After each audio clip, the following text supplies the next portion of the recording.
ठाणेकरांना आता दुहेरी करवाढीचा बोजा पडणार आहे. सोमवारी झालेल्या महासभेत मालमत्ता करात 12% वाढीसह बिगर निवासी मालमत्ता करात 20%, विकास प्रस्तावांतर्गत विकसित झालेल्या अधिकृत मालमत्तांच्या हस्तांतरणासाठी स्टॅम्प ड्युटी निश्चित करताना शासनानं ग्राह्य धरलेल्या बाजार मूल्याच्या 0.5% हस्तांतरण शुल्क आकारण्याचा प्रस्ताव देखील मंजूर झाला आहे. शिवाय पार्किंगची शिस्त लावण्यासाठी पालिकेनं 5 प्रमुख रस्त्यांवर 6 महिन्यांचा प्रायोगिक पार्किंग प्रयोग राबवण्याचा प्रस्ताव तयार केला होता. त्याला देखील महासभेनं मंजुरी दिली.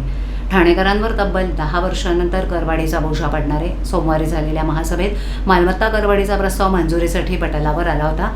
यावेळेला शिंदे सेनेचे नगरसेवक राम रेपाळे यांनी मालमत्ता करवाढीचं समर्थन करताना ज्या मालमत्तांना अद्याप कर लावण्यात आलेला नाही त्याला कर लावण्यासाठी काय काय प्रयत्न झालेत त्याचा उहापोह केला.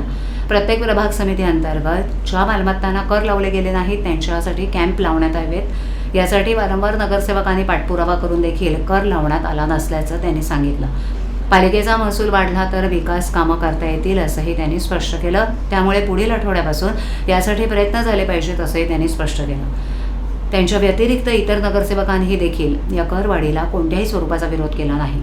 भाजपासह विरोधी बाकावर असलेल्या विरोधी पक्षनेते शानू पठाण यांनी आपल्या पक्षातील नगरसेवक बोलण्याआधीच या प्रस्तावाला सूचनेसह मंजुरी दिली. त्यामुळे इतर नगरसेवकांची त्यामुळे अडचण निर्माण झाली.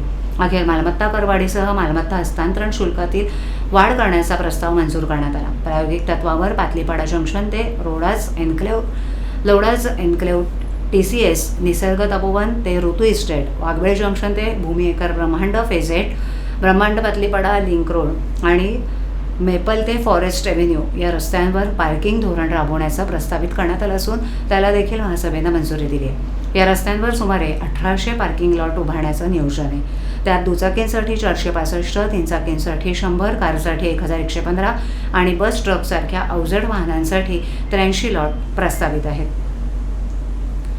प्रल्हाद कोंडार यांनी कार्यक्रमाचं